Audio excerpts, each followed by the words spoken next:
சொர்க்கவாசல் கதவை கடந்ததும் ஆன்மா எங்கே செல்லும்? கருடபுராணம் சொல்லும் ரகசியம் இதோ.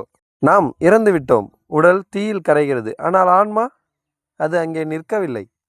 அது ஒரு நீண்ட பயணத்தை தொடங்குகிறது. அந்த பயணத்தின் இறுதி வாசல்தான் சொர்க்கவாசல். அந்த வாசலுக்கு பின்னால் என்ன உலகம் இருக்கிறது தெரியுமா? கருடபுராணம் சொல்லுவது படி உடல் எரியும் அந்த நொடியில் ஆன்மா மட்டும் அழிவதில்லை.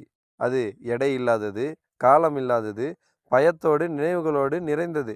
உடல் முடிந்த இடத்தில்தான் ஆன்மாவின் உண்மை பயணம் ஆரம்பமாகிறது.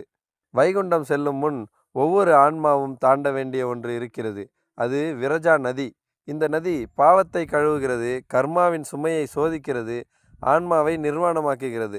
இந்த நதியை தாண்டினால்தான் பூலோக நினைவுகள் மெல்ல மெல்ல கரைந்து போகும். விரஜா நதிக்கு அப்பால் ஒரு பிரம்மாண்ட வாசல். அந்த வாசலில் நிற்பவர்கள் ஜெயனும் விஜயனும்.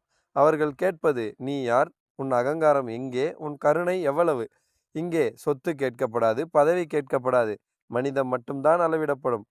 அனைத்தையும் தாண்டி ஆன்மா அடையும் இடம் வைகுண்டம். அங்கு பிறப்பு இல்லை, மரணம் இல்லை, ஆசை இல்லை, பயம் இல்லை. அங்கு இருப்பது நிலையான அமைதி. இப்போ நாம் கோயிலில் கடக்கும் சொர்க்கவாசல் என்ன தெரியுமா? அது அந்த இறுதி பயணத்தின் ஒரு ஒத்திகை. உடலை வளைத்து அகங்காரத்தை இறக்கி பக்தியோடு நுழையும் போது, நீ தயாரா அந்த இறுதி பயணத்துக்கு என்று உன் மனசை கேட்டு பார்க்கும் ஒரு வாய்ப்பு. சொர்க்கவாசல் ஒரு கதவு இல்லை, அது ஒரு நிலை. அந்த நிலையை நீ உயிரோடு இருக்கும்போதே அடைந்தால் மரணத்திற்கு பின் பயமே இல்லை. நாம் உயிரோடு இருக்கும்போதே சொர்க்கவாசலை அடைவதற்கான வழிகள். வைகுண்ட ஏகாதசி சொர்க்கவாசலா நரகவாசலா?